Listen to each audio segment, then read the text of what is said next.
السلام علیکم۔ پاکستان کے ہاتھوں مار پڑنے کے بعد بھارت نے افغانستان کی سرزمین کو پاکستان کے خلاف استعمال کرنے کی تیاری مکمل کر لی ہے۔ ایسے طالبان کمانڈرز جو پاکستان کو پسند نہیں کرتے ان کو بھارت بلا کر پیسہ دیا جا رہا ہے تاکہ وہ افغانستان کی سرزمین میں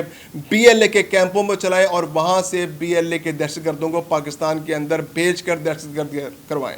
دوسری جانب پاکستان نے افغانستان کی حکومت کو براہ راست انگیج کرنے کا فیصلہ کیا ہے۔ پاکستان اور چین کے وزرائے خارجہ اس وقت بیجنگ میں ملاقات کر رہے ہیں، جس کے بعد سہ فریقی مذاکرات ہوں گے اور پاکستان اور چین کے وزراء خارجہ کے ساتھ افغانستان کے وزیر خارجہ بھی ان مذاکرات میں شامل ہوں گے، جس کے بعد ان تینوں ملکوں کے درمیان ایک اسٹریٹجک تعاون پر غور کیا جائے گا تاکہ خطے میں بدلتی ہوئی صورتحال کے مطابق آئندہ کی پالیسی تیار کی جا سکے۔ میں ہوں خرم کلیم اور آپ دیکھ رہے ہیں 24 ڈیجیٹل۔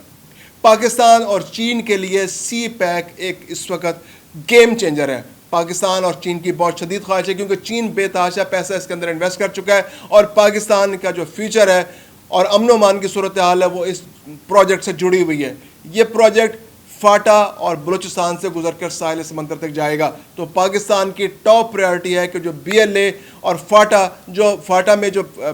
ٹی ٹی پی ہے جس کو انڈیا سپورٹ کر رہا ہے ان کو دہشت گردی کو شکست دیا جائے، ان کے کیمپوں کا تباہ کیا جائے اور افغانستان کے اندر جو ان کے سٹیکس ہیں، جو ان کے ٹریننگ کیمپس ہیں، ان کو ختم کیا جائے۔ تو اس کے لیے پاکستان کو تعاون چاہیے طالبان کا، اور طالبان جو اس وقت دو گروپوں میں بٹی ہوئی ہے، ایک حقانی گروپ اور ایک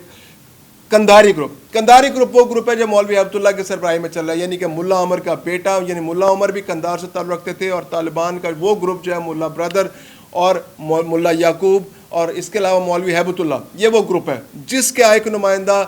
ابراہیم صدر افغانستان سے بھارت گیا ہوا ہے، اور ابراہیم صدر کی شہرت یہ ہے کہ وہ 19 سال ایران میں رہا اور وہاں بیٹھ کر بی ایل اے کو آرگنائز کرتا رہا، اور یہ وہی گروپ ہے، یہ وہی نیٹ ورک ہے جس کی وجہ سے کلبھوشن پاکستان آتا رہا اور یہاں پر پکڑا گیا۔ اس کے علاوہ ایک گروپ ہے حقانی گروپ۔ حقانی گروپ جو ہے افغانستان کے اندر پشتونوں کا ایک بڑا گروپ ہے اور اس میں زدران قبائل کے لوگ ہیں زیادہ تر، اور یہ لوگ پاکستان کے ساتھ اچھے تعلقات رکھنا چاہتے ہیں، اور اس گروپ کے درمیان اور مولوی ہیبت اللہ کے گروپ کے درمیان جو کندھاری گروپ ہے اس وقت کشیدگی ہے۔ اگرچہ یہ دونوں حکومت میں اکٹھے ہیں اور مل کر کام کر رہے ہیں، لیکن ان دونوں کے مفادات مشترک نہیں ہیں۔ ایک گروپ پاکستان کے ساتھ اچھے تعلق چاہتا ہے اور دوسرا جو ہے وہ بھارت کے ساتھ بھارت کی گود میں جا کے بیٹھنا چاہ رہا ہے۔ تو پاکستان کی اس وقت کوشش ہے کہ چین کے ساتھ مل کر افغانستان کو انگیج کیا جائے، افغانستان کو سمجھایا جائے کہ یہ خطے میں تعاون اس کے لیے کتنا امپورٹنٹ ہے۔ نہیں تو خانہ جنگی، اگر وہ خانہ جنگی اپنے ملک میں چاہے گا اور وہ خانہ جنگی پاکستان کے اندر ایکسپورٹ کرے گا تو یہ کیسے ممکن ہے کہ افغانستان بھی امن کے ساتھ زندہ رہ سکے گا؟ افغانستان کا امن پاکستان کے امن کی ضمانت ہے، اور پاکستان کا امن افغانستان کے امن کی ضمانت ہے، اور افغانستان اور پاکستان کے امن چین کے لیے بہت ضروری ہے کیونکہ چین کی بہت زیادہ انویسٹمنٹ سی پیک کے اوپر ہو چکی ہے۔ تقریباً $30 ارب وہ انویسٹ کر چکا ہے، اور اس سے زیادہ پیسہ وہ اس کے اندر انویسٹ کرنا چاہ رہا ہے۔ تو افغانستان اگر اس خطے کے اندر اپنے آپ کو ایک اہم رکن کے طور پر دیکھنا چاہتا ہے اور وہ کوئی ریکگنیشن چاہتا ہے تو اس کے لیے بہت ضروری ہے کہ وہ پاکستان اور چین کے ساتھ تعاون بڑھائے، کیونکہ اس طرح سے اس کے علاقے میں خطے میں امن آئے گا۔ ٹی ٹی پی کا جو ناسور پاکستان کے اندر پھیل رہا ہے اور جو افغانستان کے اندر بھی موجود ہے اس ناسور پہ قابو پایا جا سکتا ہے۔ اس کے علاوہ داعش کی صورت میں جو گروپس موجود ہیں جو پاکستان اور افغانستان کے تعلقات کو خراب کرنے کی کوشش کرتے ہیں، کیونکہ داعش وہ گروپ ہے جو ہمیشہ سے ویسٹ کے ہاتھوں میں کھیلتا ہے، اور وہ ایک ایسا کرائے کے قاتل ہے جن کو پیسے دے کر کوئی بھی حاصل کر سکتا ہے، خواہ وہ انڈیا ہو، خواہ وہ کوئی ویسٹرن ملک ہو یا کوئی بھی ملک ہو۔ تو پاکستان اور افغانستان دونوں کے انٹرسٹ میں ہے کہ اس علاقے سے داعش کا مکمل خاتمہ ہو، کیونکہ ٹی ٹی پی جو ہے ان کے لیے ایک ایسا پلینگ گراؤنڈ ہے جہاں سے ان کو آرام سے کھلاڑی مل جاتے ہیں۔ تو ٹی ٹی پی پر قابو پائے گا تو پاکستان کے لیے بہت انٹرسٹ ہے، اور چین کا بھی پاکستان پر بہت دباؤ ہے کیونکہ ان کے انجینئرز کو، ان کے ورکرز کو دہشت گردی کا سامنا کرنا پڑتا ہے، اور یہ وہی خوارج ہیں جو چینی انٹرسٹ کو نقصان پہنچاتے ہیں، اور چینی انجینئرز کو ہمیشہ جان کا خطرہ ان کی جانب سے رہا ہے اور بہت سا جانی اور مالی نقصان ہو چکا ہے، جس کی وجہ سے چین اب پاکستان کے اندر کام کرنا اس کی ترجیح نہیں ہے کیونکہ ان کے لوگوں کی زندگیاں یہ محفوظ نہیں ہیں۔ تو اب 2025 کا سال پاکستان نے طے کر رکھا ہے کہ اس علاقے سے دہشت گردی کا خاتمہ کرنا ہے، خواہ وہ ٹی ٹی پی ہو، خواہ وہ بی ایل اے ہو، یا وہ داعش ہو، یا وہ کوئی بھی گروپ ہو جو پاکستان کے امن کے لیے خطرہ بنے گا، پاکستان اس کو جڑ سے اکھاڑ پھینکے گا، خواہ اس کو بھارت کی مدد حاصل ہو یا کسی بھی ملک کی مدد حاصل ہو۔